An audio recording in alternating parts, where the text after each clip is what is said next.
So first of all, I know, currently I was in the few years ago, and currently before the fellowship application, I was also in the similar game, just, waiting for the interviews, preparing for the interviews. I know sometimes it can be scary to keep waiting for the interviews, especially when especially in the interview process, some of you might have started getting the interviews, and some of you might still be waiting for the interviews to come up. Usually the interviews start popping up by, I would say, October, first or second week. But again, a lot of times the interviews come, a lot of people get interviews on a later part of the cycle, like towards the, I would say, November or sometimes even December. Also, they start sending new interview invites in the December as well, January as well.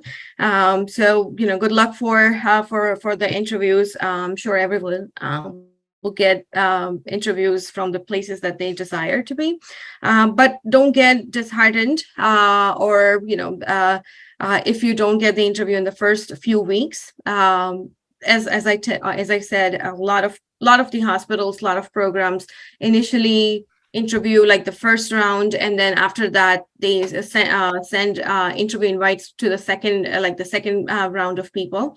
So definitely don't worry, just keep focusing on preparing for your interview. I think that's very important. Once your application is reviewed and you are called for the interview, it's all dependent on how you present yourself in the interview. It can be hit or miss. With the interview, even if your score may be less than your co-applicant, you can still make, you can go to a much higher step if you give the interview in the right way. So definitely invest your time in preparing with the interview, having a friends group or a group of friends to do like question and answering each other, because a lot of times it's easier to think the answer and write it down on the paper, but when they ask and you are a little anxious, especially it's the first interview, you always give up something different answer. So unless you are thoroughly prepared and you have some answers really in the back of your mind, so try focusing a lot on the interview. The other important thing is, a lot of people may have, any red flag or no red flags, but can have, not everyone's application is like 100%. There might be some gaps. There might be some other issues with your application. No need to hide that, but try to cover up your deficiencies in other ways by doing more research. If you have low score, or if you don't have research, just provide a reason why you were not exposed to the research, or you are more interested into the clinical pathway. So definitely don't hide the deficiencies in your CV, rather than just try to find a way to cover up and make impact on the interviewer. Definitely, your body language says a lot. I know mostly all the interviews will be through the Zoom, or like IB, just the e-interviews. So it's not the same, but try to give your best. Just be confident while giving the interview. Especially when we are talking in the front of the screen, we have a process of just speaking nonstop rather than waiting for someone else to interrupt in between, which we can do it easily while talking, while talking in person. We know when the person wants to say, we understand the body language, we understand the facial expressions, but it becomes very important in the e-interview to, give time to, for the interviewer to respond, make your answers precise. Doesn't need to be a long, story, but you can also give sometimes point-wise answers as well. So definitely prepare your answers well. Give the interviewer the confidence, and after the interview, definitely I would say it's very important after your application is already selected to put you forward in the 100 applicants or whatsoever number of applicants that they are going to rank from their side. The second thing is about the thank you emails. So thank you emails are important. I know a lot of times we say probably they are they are receiving hundreds of thank you emails from tons of applicants. What's the point? What I've seen personally in the residency and fellowship interviews, it does help. But try to be precise. They already, had interview with you. They already reviewed a CV. They already reviewed your personal statement. They don't need the entire story again in the email address. They're not going to read it entirely. So just try to, make a precise email, one paragraph, and second, like paragraph, few lines, and then just ending with, interested, looking forward, or things like that. You can also sometimes customize it. Like, for example, a particular program that you like, you can always research on their website, put some of the specific points from their website. Like a lot of places will be writing these are our qualities, and we focus mostly on different programs have different strengths. Some programs may be higher in critical care, some programs may be higher in stroke. So just try to, if you have particularly interested in a program, try to bring the uniqueness of that program on your email address, so on the email that you're going to send them, so that they know that you had the time to look it up into the program. And also, very similarly, even during the interview, like prior to the interview, try researching well about the program, also about the interviewers. Sometimes it does help to know what type of studies or what type of researches they've done before. A lot of times, all these university places, they always mention per faculty, like what are their researches and what topics do they usually like to research on. That can be sometimes, if you're aware and if you share the similar interest, it definitely gives you a new point to put forward in front of the interviewer, and that can definitely make the interviewer more interested. Also, sometimes personal hobbies also are similar, and sometimes you keep talking on that as well. But just try to research the program well. For all the programs don't say that your family or some other relative stays close by. They don't need to know. Not every candidate they want to pick just because the family or some brother or sister are living in the same city. Try to give them the answer that's unique and specific to that program, so that they know that you researched the program and you are interested in the program. Okay, so that's about just interview, thank you email. Other important point, which I think I missed before, is sending the interest emails. Now, interest emails are also very important. I know, you might have to send a lot of emails. You may not get a lot of responses, but if you send 100 emails and you get 10 responses from them, and out of those 10, you might get, let's say, 5 interview calls or 3 interview calls, but it's worth it. Because a lot of times after the first round of the interview, they usually, sometimes they just quickly invite you, or if there are cancellations in their schedule, they will just invite you through their, specific things in the interest email. So try to send those interest emails as much as you can. It doesn't have to be repeated. Like, you don't need to send multiple emails to a same program. Usually, you can try to send it one to the program coordinator and one to the program director, but both should be a little different worded. To the program coordinator, just give the the details of the of your application and why you're interested, and for the program director, try to mention the uniqueness of this program, what attracted you to their to their residency, so they can because they get a lot of interest emails, right? So there should be something specific in the email to have them consider you for the interview invite. Okay. The next important thing after the interview preparation, a lot of times, you always, after you give the interview, while during the interview, try to remember the points, because a lot of times you will have a lot of interviews, especially with the e-interview. It's not easy to remember tiny details that makes you that helps you in making decision which program is ranked number 1, which program is number 2. Now, usually for the international graduates, our concern is mostly we go based on which program is better, which is not, but also try to focus on just what type of feel you get there while talking to the attendings, the residents, how they interact with each other. And after every interview, just try to make yourself a precise note what you thought about that program. Can be Johns Hopkins, but if you didn't like the, just the feel of the residents, it may not be worth it to go there for the next 4 years of, your residency. So try to make points.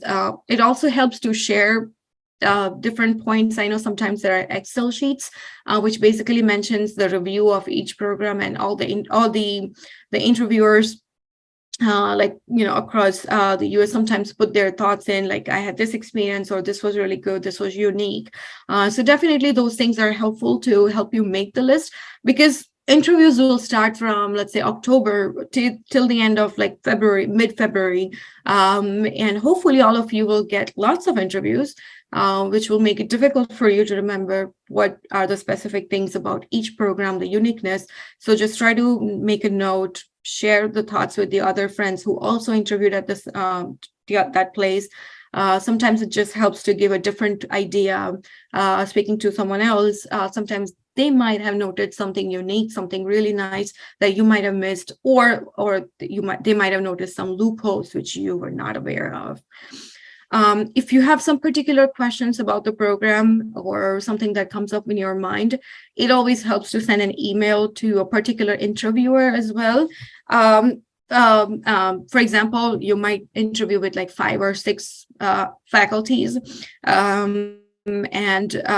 The thank you email, usually per me, this is, I just usually like to send it to the program director and the program coordinator, unless I had really specific discussion with some of the attending to which I was really connected, or we were talking about some research or something, then I might send a thank you email to that particular attending as well, saying that, this is the discussion that we had, really appreciate. But main thing is try to make it precise rather than pretty long, like 3 paragraphs, showing your interest and showing your qualifications, that I did my med school from here, these are my scores. They don't need that. They already interviewed you. They just need to, so just try to make it very short. There are a lot of formats available on the Google as well, but just try to make your own, make some changes to make it more short. The other thing is about, sorry. So the other important thing is, we all wish that everyone gets the interview, everyone, gets to match. That's everyone's hope. And I totally agree that everyone should start with that, that confidence that you are going to get through it. You should always have a plan B ready. Now, I know everyone, has been preparing very hard for going through the USMLE in between the COVID, when it was hard to do the rotations under US hospitals, get the US LORs, and finally your application is submitted. So yes, we all wish that you all match at the places that you all like, but sometimes there may be a lot of other criterias for example, the type of the program that you ranked first, that was your choice. You may not be the first choice there. But so just keep a plan B ready in mind. Again, don't get disheartened in case if someone has very few interviews. Sometimes people can match with just 1 interview, and sometimes the previous applicants may not have matched even with 5 or 6 interviews. In general, neurology, I don't know if that's changed for the last few years. In general, neurology doesn't need a lot of interviews to match per candidate, because there are a limited number of candidates, and they're mostly looking for your interest rather than your, they're not. Internal medicine, it's a little hard to have a lot of, there's a huge candidate tree. But for, sorry, can I ask the moderator, this is for neurology, or it's the entire, like the internal medicine, or just want to make sure, but I don't want to. This is just neuro specific. Okay, right. I was like, I heard that, but I'm not sure.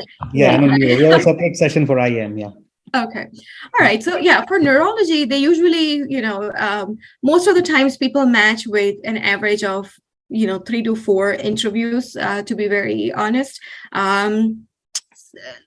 More interviews is definitely helpful. It gives you more choices. And even less interview, you can still make it. A lot of previous of residents or fellows, when they were in the match process, they might have matched with just one interview. So definitely, and also, it does help to share with your friends that you received the interview from so and so place. A lot of times we don't like to share in the initial phase that, this hospital sent the invite, the other hospital sent the invite, or they sent rejection. It does help sometimes because, for example, candidate A gets the interview, candidate B is interested in the program but does not get the interview. The candidate B might send an interest email or something specific about the program. So just try to share within your groups. It doesn't have to be in public, but you don't gain anything by just keeping what interview you got to yourself. So share, just help your friends grow. Sometimes they will share that I got interview invite from this place, and then you can go ahead and send interest email to that program. Sometimes they do consider it. So keep sharing between the groups, the friends, or whosoever you feel comfortable sharing all the details with. All other tidbits are, keep checking your emails. Also give your the email login and everything to one of your family members as well, so that they are checking as well. Sometimes if you're in India, it might be hard to keep, refreshing the email, because a lot of times the interview spots are very limited, and they do send the interview invite to a lot of people. Especially with the e-interview, the number of spots are increased, but it's still sometimes they send more number than the actual interview numbers. So make sure that someone is checking on behalf of you when you're busy in the interviews, or when you're traveling from some place or different time zones. And yeah, in case everything, I wish all of you get matched in the places that you like. In case if someone doesn't match, don't get disheartened.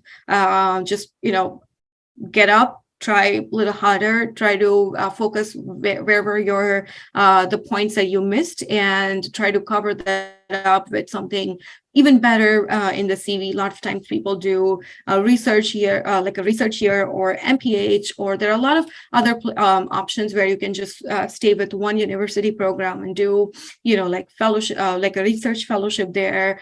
So just have a plan B in the backup. You don't need to think about it. Keep going with the confidence that you are going to get matched, and good luck to all of you. And I hope you all become the PGY1s next year with a great crew. Open to any questions if you have any. Thank you, Dr. Patel. Thank you for such an insight on neurology match. There are a few questions from the app and also in the chat box. So okay. I would go there. So how important is the selection for the residency program for a vascular fellowship? Okay. For example, a program that does not have a vascular fellowship. So can essentially they get matched into a vascular fellowship if their residency program does not have it? Right. Okay. So it's important to know which program is better in which fellowships. For example, I did my residency from Jefferson. Jefferson is good in cerebrovascular, but it's more famous in epilepsy or headache. So it doesn't, I wouldn't say to make that as your sole criteria to rank the programs only that have the fellowship, because most of the times the fellowship director crew is totally different. I would say it does help. For example, if you're in the program, it's very easy to get the fellowship at the same place. But my personal opinion is, even as a resident, when you get pretty much the same learning from the faculties as you would as a fellow.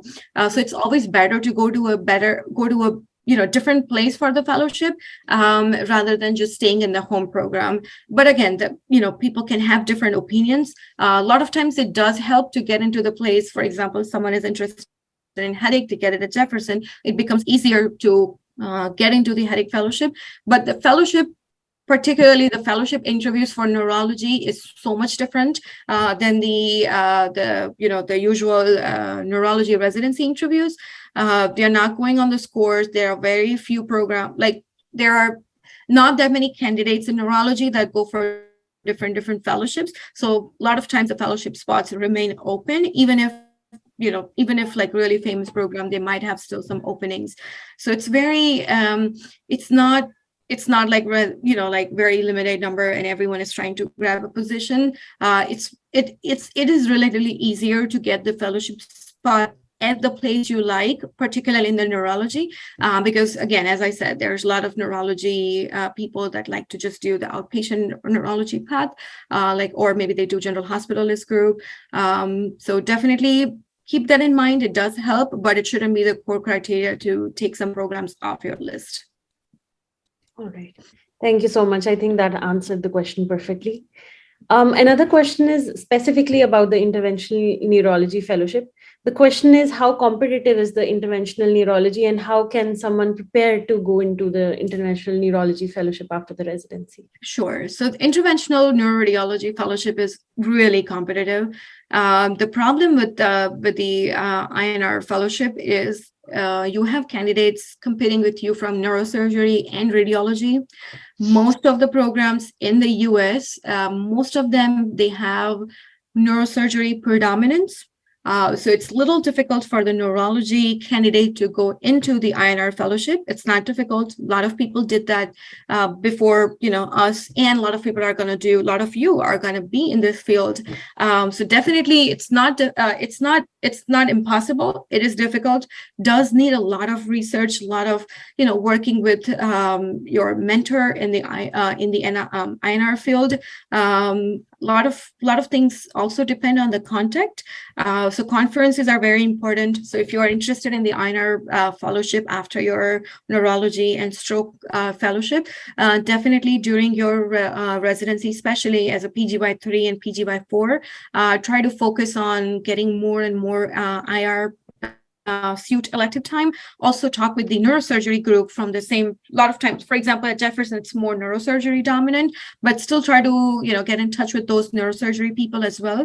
Try to do more research in subarachnoid or aneurysms or thrombectomies, something related to the NIR field. Try to present as much as you can in the SWIN conference or the ISC conference. A lot of people. The IR field is a very small field, so the neurology trained neurointerventionalist, and most of the times all around the US, almost, at least you have some remote information. So try to come in the conferences where you can connect to different people from around the state, which is definitely helpful. Your mentor can introduce. Sometimes your mentor can make calls for you saying that this person is interested. But do keep in mind that this is not an ACGME fellowship, so that does make it a little bit harder for the people who are on visa, J1 and H1, to get into this fellowship, but not impossible, right? So I'm on J1 and I got the fellowship, but it does require a lot of patience. A lot of times you will see some people might get matched into this fellowship when as a fourth year, basically. So you start applying after you are during the PGY3, when you apply for stroke fellowship, you also apply like combined programs like University of Minnesota, and you might get the results even as a PGY, end of PGY3 to beginning of PGY4. So it definitely needs you to make the decision that you are interested in the NIR early on. A lot of times we say if you're interested in it, it is a fancy line, fancy branch, but sometimes it is not what you want to do. So make sure that this is what you are interested in and that you can get it by doing the electives with them. Even it's a 10 p.m. call, a 10 p.m. some thrombectomy comes in, you're at your home, you're close to the hospital, try to go in at that time. All those things do leave impression on the attendings or the fellows and who can help you to get connected to other people, which is ultimately helpful for the fellowship. But it's not difficult. So if you like it, go for it. We need more neurology in INR field. Thank you so much, Dr. Patel, for that insightful answer. So we have one more question for you. That is, what is the scope for practicing radiology in India for neurovascular intervention in the form of ABR fellowship? Okay, it's a really good point, because in last few years, a lot of the fellows that I knew who got the interventional neuroradiology training here in US, they went to India and then started their own cath lab or INR suites in India. Because as you know, currently in India, we don't have, a lot of places don't have the thrombectomy centers. A lot of places are getting it right now, but there's not that spread as we would like to. So there is a lot of scope for, for going back to India and starting such centers.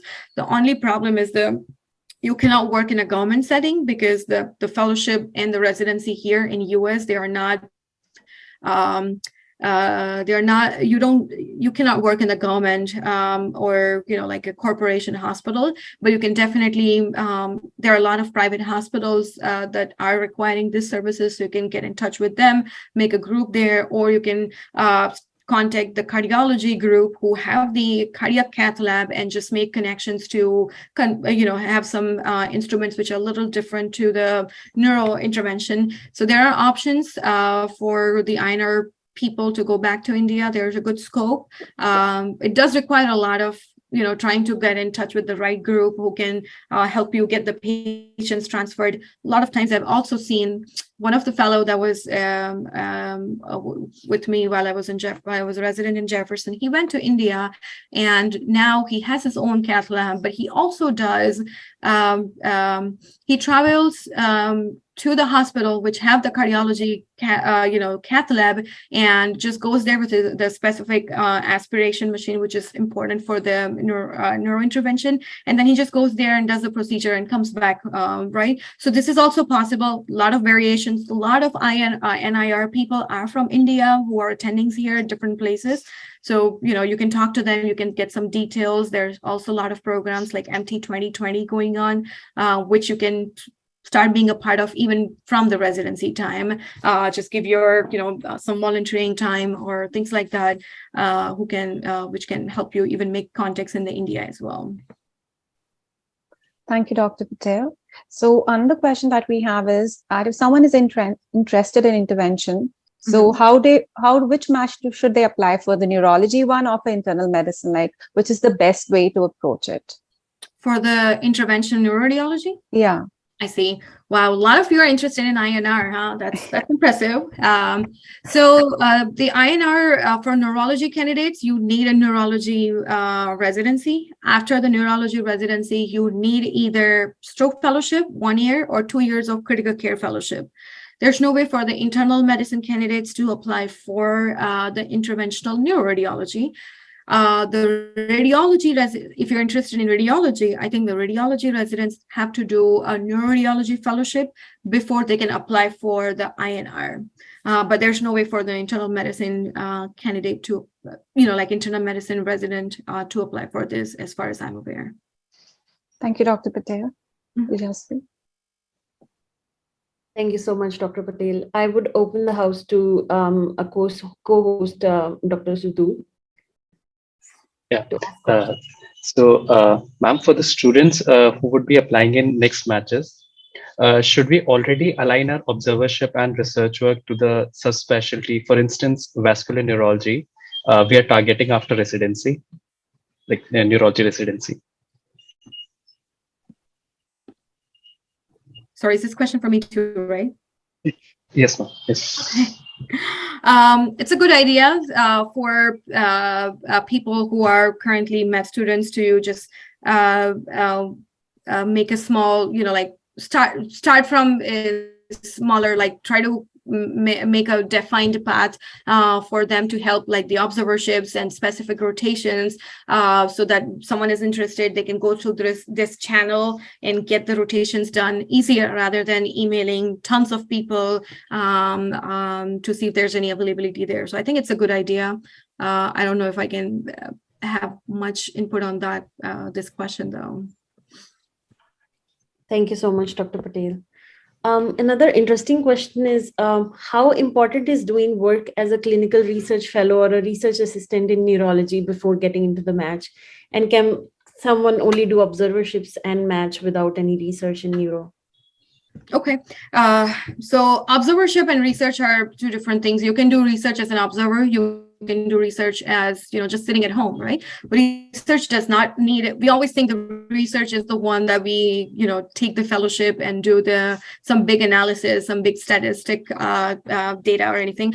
Is as simple as writing a case report. It is as simple as writing a case series. It is as simple as a group of, just like 10 subarachnoid people just trying to find out who should be clipped, who should be coiled, if they're pregnant, non-pregnant. So the research is, I know it's, I understand how difficult it is coming from, like the international medical, like the IMG background. We don't have that much exposure to research in a lot of other non-US countries.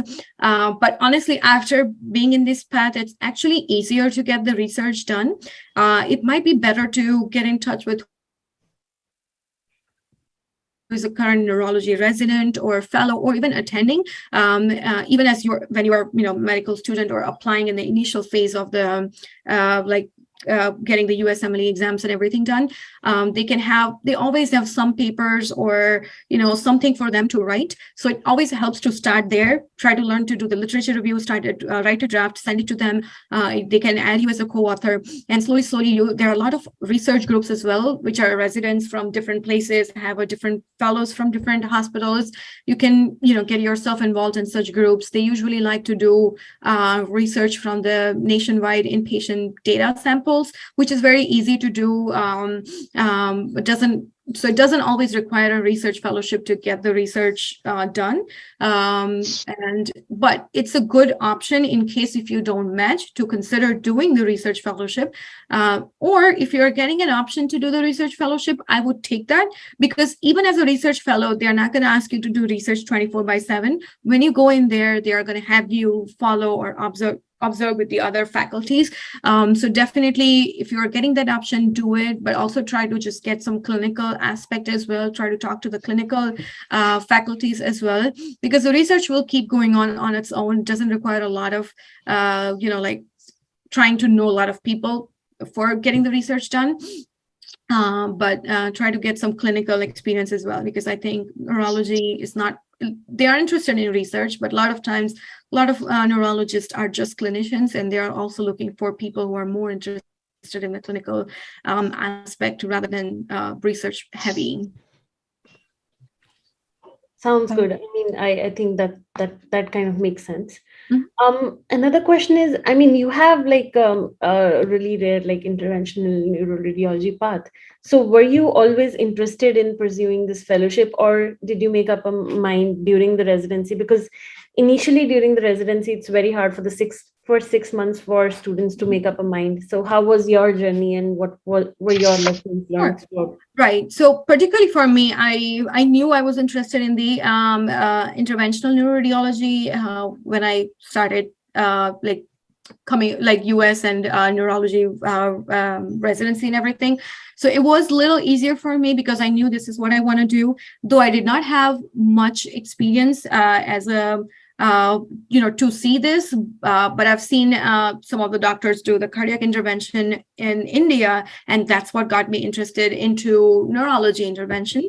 So when I started the residency as a second year, I didn't do any it's impossible to do anything as a PGY2 in neurology because you are, fresh PGY1 for neurology, like the neurology. You're still getting used to it. You have a lot of inpatient rotations. It's hard to give time to, do the IR electives. I think what helps you decide is probably the end of PGY2 when you're pro with the inpatient rotations, you might have a few electives left, and the beginning of PGY3 when you have a lot of freedom to schedule or electives. So if you're not sure what you're interested in, I would say just keep it open, try to see what electives you are more interested in. Not everyone needs to be interested in the IR field. It has its benefits, but it has its some bad points as well, like the schedule, the lifestyle, and everything. So just don't go by just the fanciness or the, like the shimmer. A lot of times, the neuromuscular, there's newer treatments coming in MS, and a lot of times you can be the one in, inventing the new drug. But definitely try to don't overdo yourself as a PGY2. You have a lot of time as a PGY3 figuring out which fellowship you're interested in. It is a little bit difficult because for stroke, we start applying in, I would say, November. And for critical care, I think the deadline is in October as a PGY3. I actually applied for both. I wanted to do INR, but I applied for stroke as well as critical care. So I interviewed a lot. The only thing that helps by doing that is the stroke fellowship is 1 year. So you need to, for people who are on J1, they need to either have the fellowship confirmed for the endovascular, or they need to do the waiver job for 3 years. The other option is you can do the critical care fellowship, which is 2 years, which gives you one more buffer year to find the endovascular spot. For example, my plan was if I don't get a 2023 spot, I would have done like a research fellowship after the stroke fellowship, like a stroke net fellowship, or any other fellowships. It's easier to get, just like 1 year non-ACGME fellowship, and then would have applied for 2024.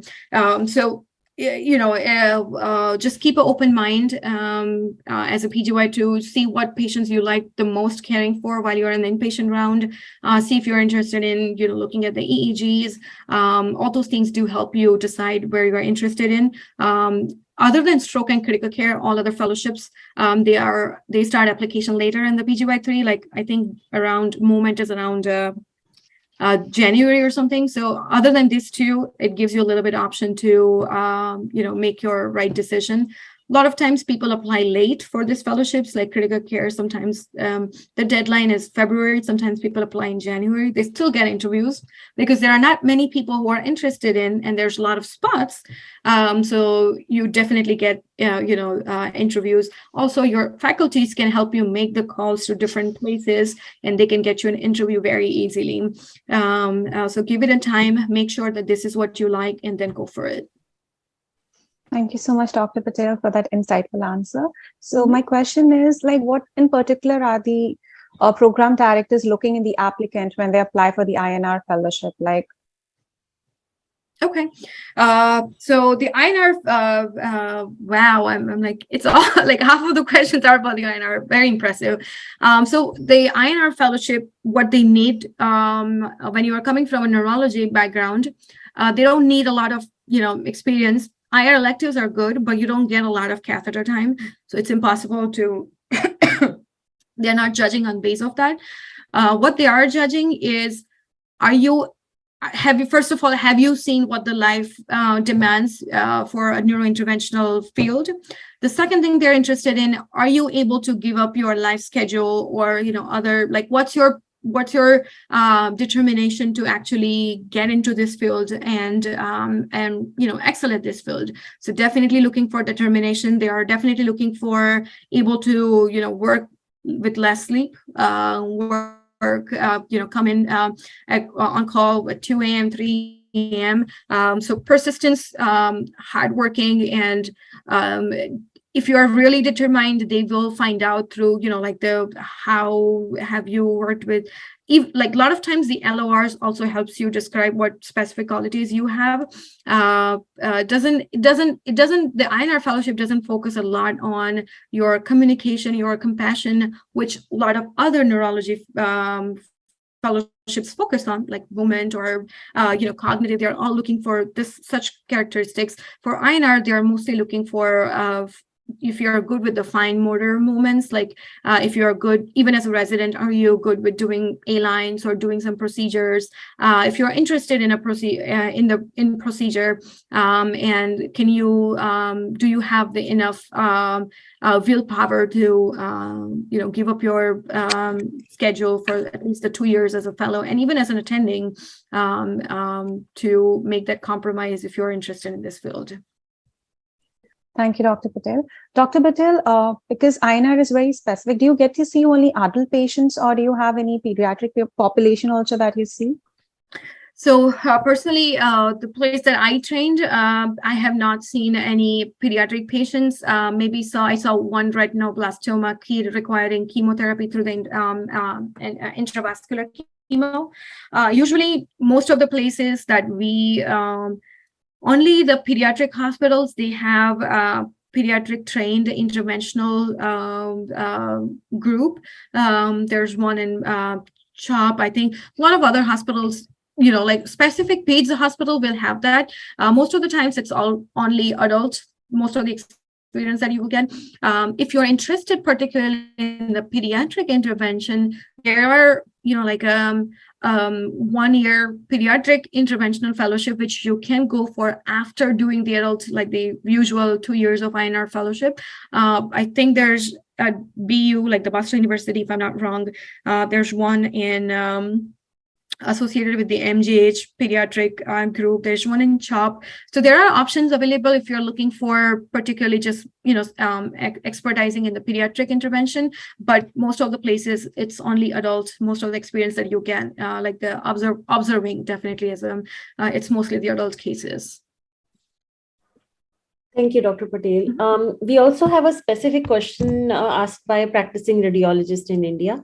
Their question is, they have interest in pursuing interventional neuroradiology in the United States. So how do they approach? Do they do fellowship directly, or do they apply for neurology or radiology residency moving forward? Okay. Again, I may not be the best person to answer this, but the idea that I have, sometimes they do have the neuro. So if you're a radiologist there, they do have like a neuroradiology fellowship they can do. It doesn't give you the practicing rights in US, but if you're planning to go back to India, I think that's a reasonable option to do the neuroradiology fellowship. And you can also do the INR fellowship without the residency. You can work during that fellowship under another like neurosurgeon or neurosurgeon, but you will not be able to work on your own as an independent practitioner in US even after you complete those 2 fellowships.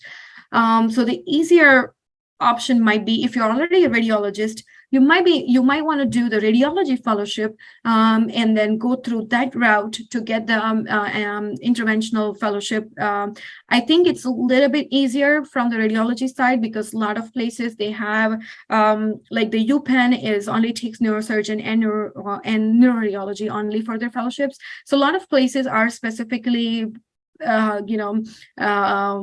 interested in getting, there might be, like if there are 2 spots, they might get a radiology candidate and a neurosurgery candidate, or 1 neurology, 1 neurosurgery candidate. So I think, doors are open for you. You can consider both the residency duration, I think are almost dissimilar. If I'm not wrong, the radiology is also 4-year fellowship, just like the neurology. I'm not sure which is more easier, like the radiology background or the neurology background, which one is easier, but now neurology is getting more like more open doors to be a part of, to get into this fellowship, but in general the neuroradiology and neurosurgery usually gets this fellowship a little bit easier as compared to the neurology. Thank you so much, Dr. Patel, for your answer. So my question for you is, like, you've had a very nice journey. So what is one thing about your journey that if you could change, you would want to change? Wow. I personally, I don't think I want to change anything. The fellowship, again, to be very honest, the endovascular fellowship in Henry Ford, I just got it, I think, in the at my PGY 4-year after I interviewed at multiple places. It was tiring to interview at a lot of places, and then they send you the email that, you're on visa, we cannot do this. Or they already have some other candidate, or they are already filled up to 2025. So it was disheartening in between. But I think if you have good, you definitely need some self-confidence in yourself, but also if a good family support to, help you go through this. It's a challenging process. I will tell you, if you're interested in INR, not just INR, like everything is challenging in the life, right? You take it everything as a challenge, try to conquer it as much as you can. But some branches are difficult in neurology. One is endovascular or neurointerventional.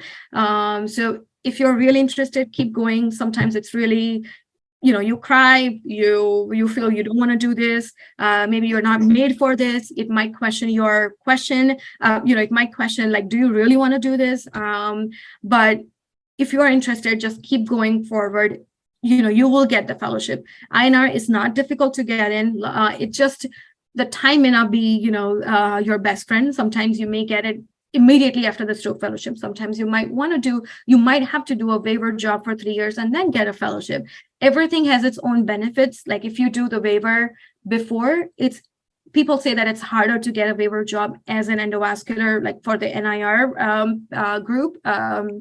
But, again, the benefit of doing the fellowship together is you are a fellow, so you are in this kind of training phase. After being an attending and looking at that really nice attending life, you may not want to go back to the fellowship life. So everything has its pros and cons, but if you're interested, stick to it. There will be moments which will almost destroy you, almost kill your motivation to go forward, but just keep that in mind. If you want to be, you will be an endovascular person, or any branch. Like if you're interested in any particular field, just try to get into that field and get your excellence in that field. Thank you so much, Dr. Patel. Dr. Patel, any tips for the applicants who are applying for the neurology match this year, like specific things they would like to keep in mind?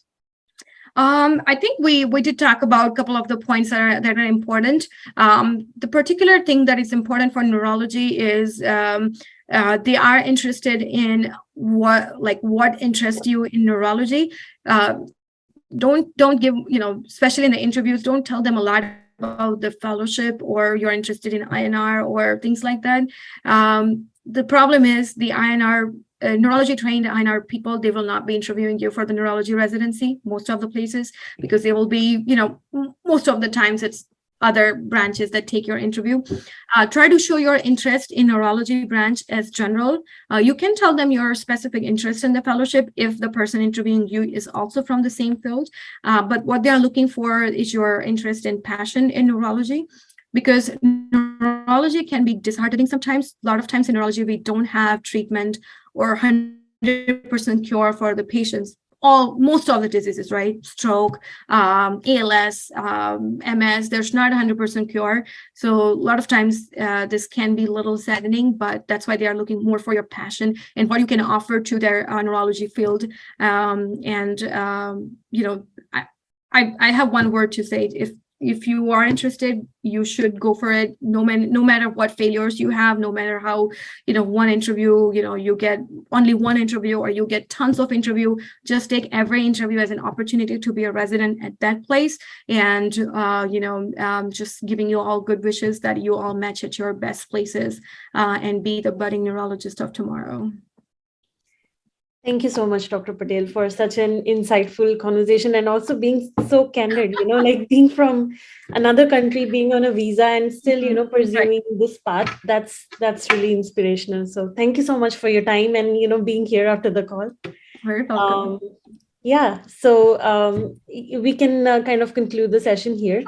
And then we can give everyone like 2-minute stretch break just so that everyone can prepare for the next session. Sure. Yeah. If anyone has any specific questions, you can just, message me on the Facebook, the same like Priyadarshini Patel is my name. So happy to interact with anyone in personal, in depth. If anyone has questions for residency, fellowship, anything else that I can help you with. Thanks, guys. Thank you so much. Take care and good luck. I think that was very helpful. And for those who don't know, she was on a stroke call till 7 a.m. this morning, and she still came to talk to you guys. So thank you so much for the dedication towards the students. Thank you. Thank you. Take care. Thank you. Thank you, Dr. Patel.